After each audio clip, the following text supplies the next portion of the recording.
Hey, good morning. Another one of my rants, which I hopefully will either make you laugh or make you cry. I don't understand which one, but at the end of the day, it might not even raise any emotion at all. But I'm going to mention one thing. One thing: ID cards. ID cards. I mentioned it the other day. I had an ID card as a 6-month-old baby, but that was post-war when again everybody had an ID card, and that made sense. Absolutely. But they were easily forged, as these digital ID cards will be. And what struck me as a IT man is the amount of things that could go wrong, how your identity could be stolen in less than a microsecond and then reapplied somewhere else. And suddenly you've lost your banks, you've lost your doctor, you've lost everything because some nefarious criminals have really started hacking away at the UK's ID database. And it doesn't take long.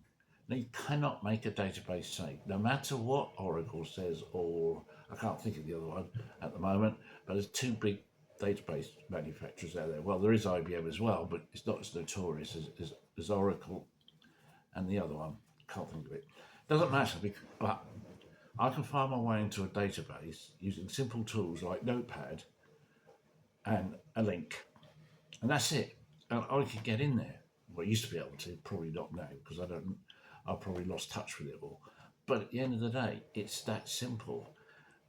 And you've got to keep your networks clean. You've got to stop people downloading a stupid message that says, "Darling, I'm going to be home late tonight," and and his wife or her boyfriend or her girlfriend, they're the ones that have been infected. Do you know? Okay, do you know that these guys, the Chinese, the Russians, and all the people the actors that are acting against us, they're constantly looking for weaknesses. We're doing it the other way as well. But LinkedIn, for instance, if you go in there and you pick somebody like a VP or a tech developer or whatever, and you suddenly find they send out a little message on there saying, "I'm going to so and so Sebring exhibition next week." First weakness: never tell anybody where you're going, and never tell anybody you've been away or you're going to be away. And then they can start working in and probably work up a false letter of introduction for their actor to act as you. It's as simple as that. And therefore get a badge to the particular exhibition or conference or whatever. Now, if you come down to civil ID cards, and they'll only be like about, let's say there's a kilobit of information. Okay, I'm talking bits here. So it's only a small amount of data, but it will embrace everything: your driving license, your passport, your NHS number, and anything governmental. Oh, in my case, state pension. And in that case, they'll be able to pick that up. Now, on the other side, which is again against these ID cards, this is such a small bit of data. I'm sure they'll store it in our accounts. I mean, if there's any people out there that watch porn, they'll find out and whack that number in there so they know that your ID is being used, and they'll be able to store that in a database in Cheltenham. Oh, that's GCHQ, by the way. It does stuff like this, and it'll be stored away. And constantly, how much of it you do, they'll be able to track everything you do on the interweb, absolutely everything. Once your ID number starts hitting, and those ID numbers will be recorded on websites as the passing traffic goes through. The ID idea is absolutely dangerous to the freedom of the individual in this country. I know you need to pass this on, because what they're doing is putting handcuffs around us.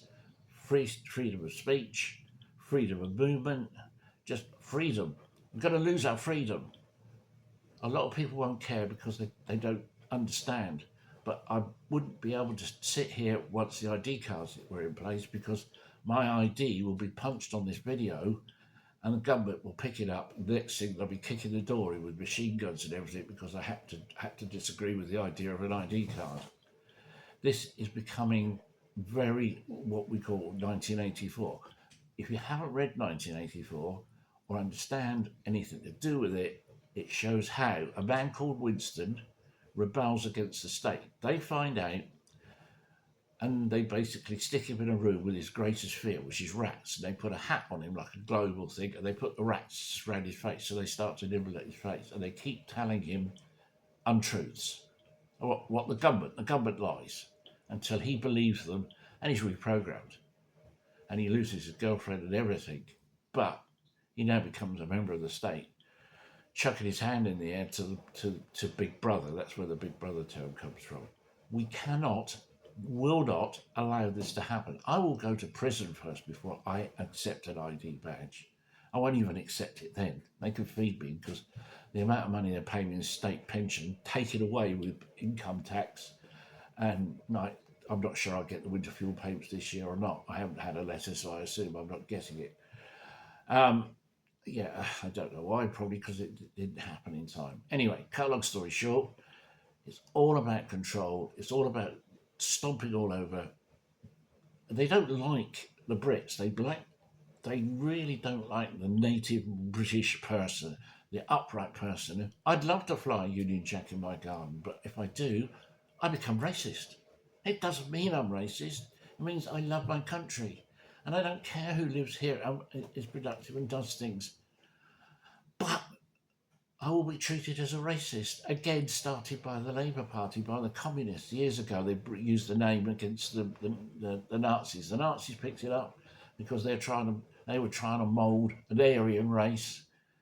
And again, we've got Starmer and Reeves, and I suspect Angela Rayner in the background, sneaking around, trying to now put the nail in the coffin of democracy in this country and freedom.